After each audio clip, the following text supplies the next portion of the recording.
Have you ever heard someone call your name even though you live alone? I never believed stories like that. Until last October. I had just moved into a small farmhouse outside Ashford, Vermont. It was old, cheap, and surrounded by thick woods. The previous owner had died of natural causes, or at least that's what the realtor told me. The first week was peaceful. Then, exactly 3:17 a.m., I heard 3 slow knocks. Knock, knock, knock. Not on the front door, not on the windows. The sound came from the basement. I tried to ignore it. Old houses make strange noises, right? But on the 4th night, the knocking stopped. Instead, someone whispered my name. Daniel. The voice sounded like my mother. My heart nearly stopped. My mother had been dead for 8 years. I grabbed my flashlight and walked toward the basement door. It was locked. I had never even opened it since moving in. The whisper came again. Daniel, please help me. I knew it wasn't real. I knew I should walk away. But something inside me wanted to believe. My hand shook as I unlocked the basement. The smell hit me first. Cold, wet, like rotten wood mixed with old earth. The stairs creaked beneath every step. The flashlight barely cut through the darkness.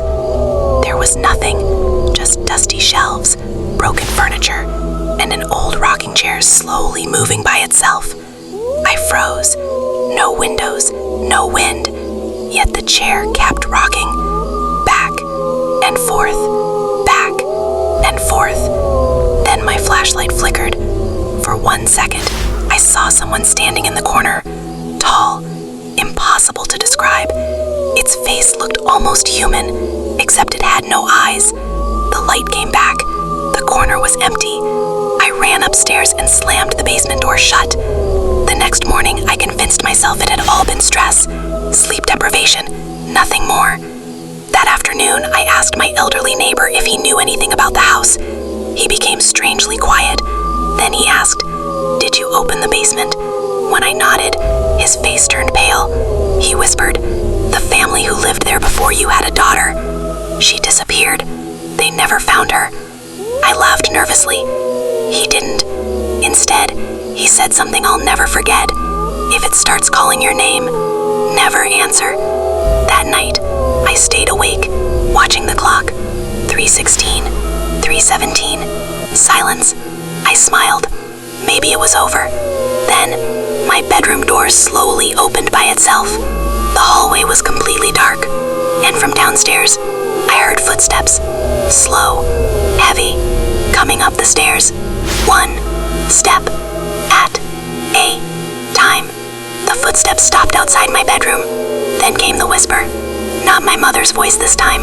Mine, exactly like my own voice. It said, "Don't look behind you." Every instinct told me to run. Instead, I turned around. There was nothing.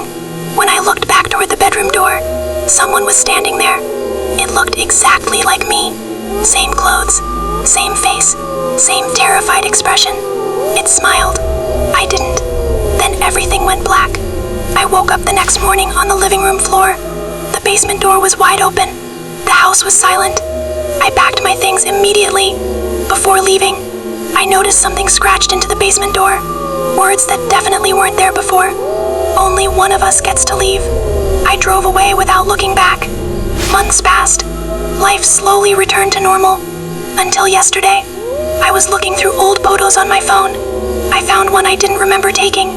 It showed me, standing in front of the farmhouse, smiling. But I never smiled that day. Then I zoomed in. There were 2 of me. One standing outside, the other watching from the basement window. And if you're wondering whether I ever went back, no, because every night, at exactly 3:17 a.m., my phone rings. When I answer, I hear my own voice, whispering, "I'm still in the basement."